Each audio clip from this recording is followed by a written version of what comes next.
Morning.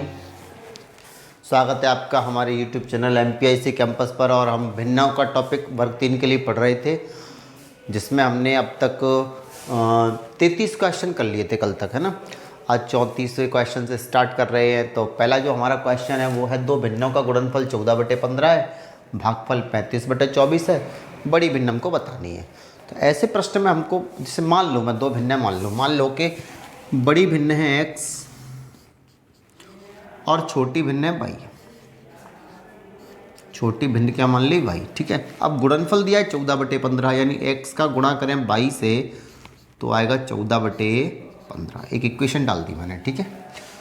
और भागफल दिया है 35/24। इसका मतलब है कि x में भाग दें y का तो 35/24 आएगा, ठीक है।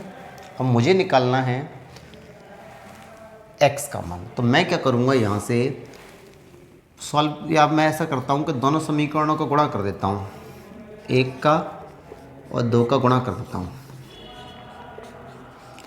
गुणा करने पर जैसे ही मैं इन दोनों का गुणा करूँगा, आप देखोगे x इंटू वाई का गुणा x/y से हो जाएगा, और इक्वल में 14/15 का गुणा 35/24 से हो जाएगा। तो आप देख सकते हो y से y कट जाएगा, x का x से मल्टीप्लाई x²। यहाँ हम देखें 5 से काट दें, 5 × 15, 5 × 7 35। इसको हम 2 से काट दें, 12 दूनी 24 और 2 7 14। कुल मिला के ये 7 7 49 और बटे में 12 3 36। मुझे लग रहा है कहीं कुछ गड़बड़ है।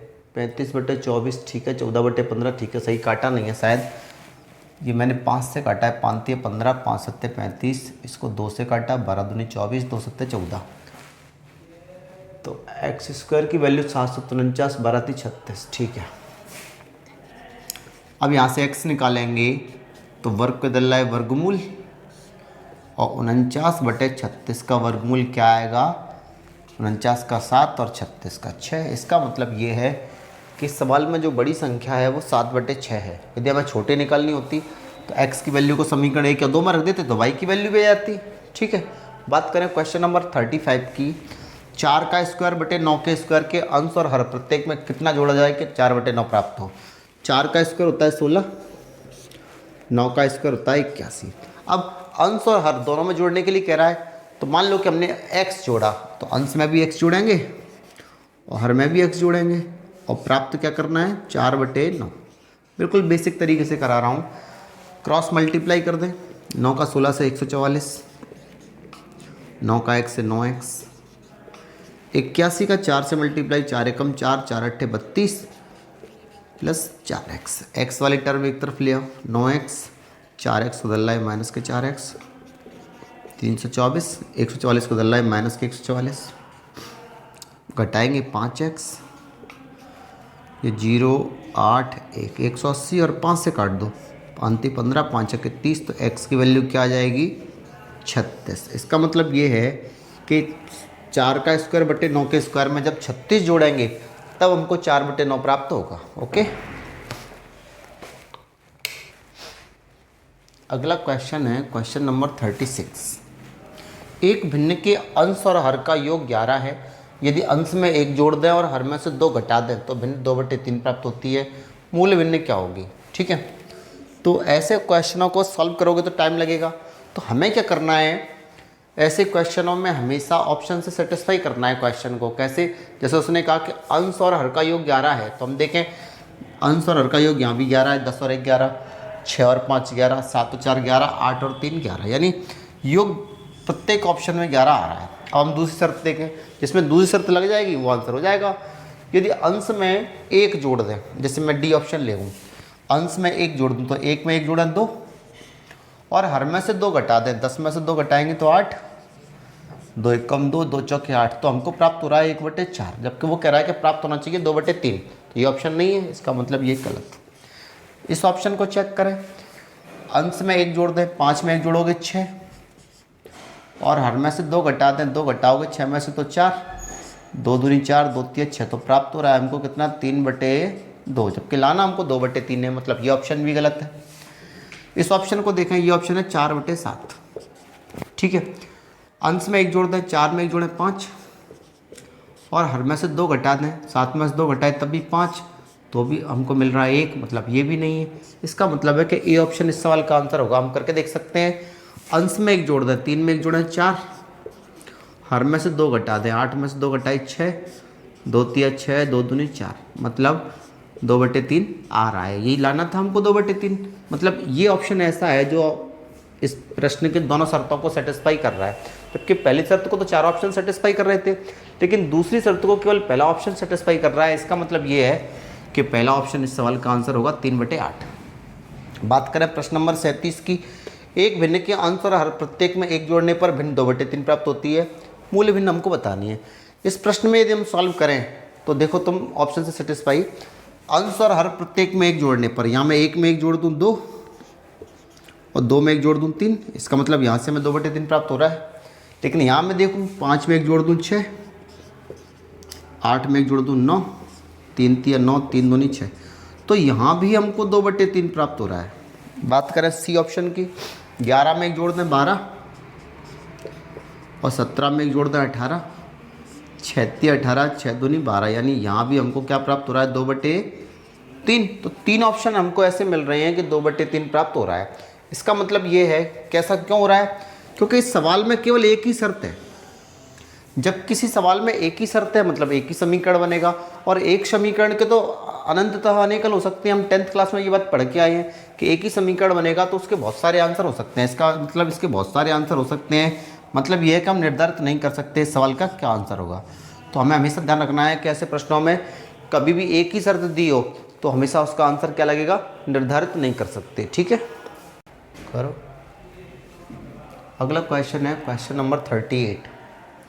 एक भिन्न में अंश का दुगना हर से 2 अधिक है। अंश तथा हर प्रत्येक में 3 जोड़ने पर भिन्न 2/3 प्राप्त होती है।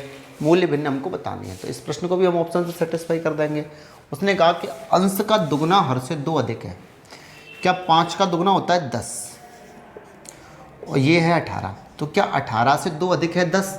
बिल्कुल नहीं है। इसका मतलब ये ऑप्शन नहीं है। उसने कहा कि अंश का दुगना कर दें, जो संख्या आए वो हर से 2 अधिक होनी चाहिए। यहाँ 5 का दुगना 10 हो रहा है, 10 18 से 2 अधिक नहीं है। इसका मतलब ये है कि ऑप्शन गलत हो गया। 6 का दुगना कर दें 12, और यहाँ बट्टे में 13, तो क्या 13 12 से 2 अधिक है? यहाँ भी 2 अधिक नहीं था, यहाँ भी 2 अधिक नहीं है। यहाँ तो 1 कम है, यहाँ 8 कम था। यहाँ देखें 13 का दुगना 26, और यहाँ 6। अब 6 से तो 26 20 अधिक होता है 20, जबकि हमें सिर्फ 2 अधिक चाहिए। मतलब डी ऑप्शन होगा। कैसे? 7 का दुगना होगा 14, और 14 12 से कितना अधिक होता है? 2 अधिक, है कि नहीं? 2 अधिक, 14 12 से 2 अधिक होता है। मतलब पहली जो शर्त है वो केवल एक ही ऑप्शन में लग पा रही है। अब मान लो दूसरी शर्त 4 ऑप्शनों में लग जाए तब भी हमारा यही आंसर रहेगा। इसका मतलब आंसर क्या रहेगा? D option. इसके अलावा यदि हम दूसरी शर्त को भी लगा के देखें, इसमें अंश और हर प्रत्येक में 3 जोड़ दें, आप देखेंगे 7 में 3 जोड़ें 10, 12 में 3 जोड़ें 15, 5 तिया 15, 5 दूनी 10, तो हमको क्या प्राप्त हो रहा है? 2/3। कहा भी था उसने कि 2/3 प्राप्त होता है। मतलब ये है कि पहले सवाल का आंसर डी ऑप्शन होगा। ठीक है, ऑप्शन से सेटिस्फाई कर दिया। प्रश्न करें 39वां। तो एक परीक्षा में एक छात्र को किसी संख्या का 3/14 ज्ञात करना था। त्रुटिवश उसने उस संख्या का 3/4 ज्ञात कर दिया। यह उत्तर सही उत्तर से 150 अधिक था। संख्या बतानी है। मान लो कि संख्या है x। अब x का यदि मैं 3/14 निकालूँ, का मतलब गुणा करते ही का की जगह, तो x का 3/14 का मतलब 3x/14, ये ज्ञात करना था हमको। लेकिन कर दिया क्या? 3/4। तो x का 3/4 ज्ञात करेंगे तो आएगा 3x/4। अब ये संख्या अधिक आई है, इससे कितनी अधिक आई है? 150। इसका मतलब ये है कि इन दोनों का डिफरेंस 150 का है। ये संख्या अधिक है, इससे 150, मतलब क्या है कि इनका डिफरेंस 150 का है। एलसीएम ले लो। 14 और 4 का एलसीएम 28, 4 7 28, 7 21 एक्स, 14 दूनी 28, 2 6x बराबर 150। यहाँ मैं सॉल्व कर दूँ, 21 में से 6 घटाइए 15x बटे 28 बराबर 150। 15 से कट जाएगा ये, 15 एकम 15 0, तो x की वैल्यू हो जाएगी 28 × 10 280, मतलब वो संख्या होगी 280। ठीक है, अगला जो क्वेश्चन है क्वेश्चन नंबर 40। चलो क्वेश्चन नंबर 40 पे आते हैं। अगला क्वेश्चन है क्वेश्चन नंबर 40। यदि निम्नांकित पाई चार्ट में लाल भाग 40 है तो सफ़ेद भाग क्या है। मतलब लाल भाग 40 दिया है और सफ़ेद भाग हमको बताना है। तो आप देखें इस पाई चार्ट में लाल भाग कितना दिया है 1/2, आधा, यानी आधा भाग 40 दिया है। लाल भाग दिया है 1/2, जबकि प्रश्न में लाल भाग 40 दिया है, मतलब 1/2 यानी आधा, आधा मान 40 है तो पूरा कितना हो जाएगा 40 दूनी 80, यानी पूरा पाई चार्ट 80 का है ना। लाल भाग 40 का है तो पूरा कितने का होगा 80। पूछा है हमसे तो सफ़ेद भाग क्या होगा। अब सफ़ेद भाग है कितना 1/8, 1 का मान 80 आ गया तो 80 का 1/8 निकाल देंगे तो सफ़ेद भाग आ जाएगा। 80 का 1/8 कितना होता है 8 एकम 8 0 यानी 10। इसका मतलब है इस सवाल का आंसर क्या आएगा 10। बात करें क्वेश्चन नंबर 41 की। एक स्कूल में आधे छात्र बैडमिंटन खेलते हैं, 1/4 छात्र वॉलीबॉल खेलते हैं, 1/8 छात्र टेनिस खेलते हैं, 1/16 छात्र शतरंज खेलते हैं और बाकी तैराकी के लिए जाते हैं। यदि वॉलीबॉल खेलने वाले छात्रों की संख्या 160 हो तो कितने छात्र शतरंज खेलते हैं। देखिए वॉलीबॉल खेलने वाले छात्रों की संख्या दी है 160, जबकि 1/4 छात्र वॉलीबॉल खेलते थे। इसका मतलब 1/4 की वैल्यू दी है 160, तो पूरी वैल्यू कितनी जाएगी 16 चौके 64 यानी 640, यानी इस यहाँ पर कुल स्टूडेंट 640 हैं। यदि हमसे कोई ये पूछता है कि इसमें कुल स्टूडेंट कितने हैं तो कुल स्टूडेंट कितने 640। हमसे पूछा है कि कितने छात्र शतरंज खेलते हैं। यहाँ हम देखें शतरंज खेलने वाले कितने थे 1/16 छात्र शतरंज खेलते हैं, तो 640 में से 1/16 निकाल लेंगे हम, तो शतरंज वालों की संख्या कितनी होगी 640 का 1/16, 16 चौके 64 और 1 0 यानी आंसर क्या आ जाएगा 40। मैं यहाँ लिख देता हूँ, यहाँ नहीं दिख रहा हो तो 40, ठीक है 40 इस सवाल का आंसर। एक बीकर के 3/7 भाग में पानी है। बीकर को ऊपर तक भरने के लिए 16 लीटर पानी की और आवश्यकता है। बीकर की धारिता कितनी है। इस क्वेश्चन को सॉल्व करते हैं हम। क्वेश्चन नंबर 42 है, लास्ट क्वेश्चन है आज के दिन का। देखिए हम 3/7 भाग में पानी भरा है। इसका मतलब जैसे मैं ये मान लूँ कि पूरे भाग 7 हैं तो उसमें से 3 भाग में पानी भरा है, यानी पूरा भाग यदि मैं 7 मान लूँ तो भरा कितना है 3, भरा कितना है 3।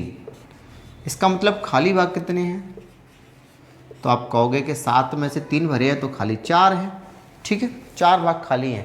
वो ये कह रहा है कि ऊपर तक भरने के लिए 16 लीटर पानी की और आवश्यकता है। इसका मतलब जो खाली भाग है उसे भरना है तो 16 लीटर पानी भरना पड़ेगा, यानी 4 की वैल्यू 16 है, 4 की वैल्यू 16 है तो 1 की वैल्यू कितनी होगी 4।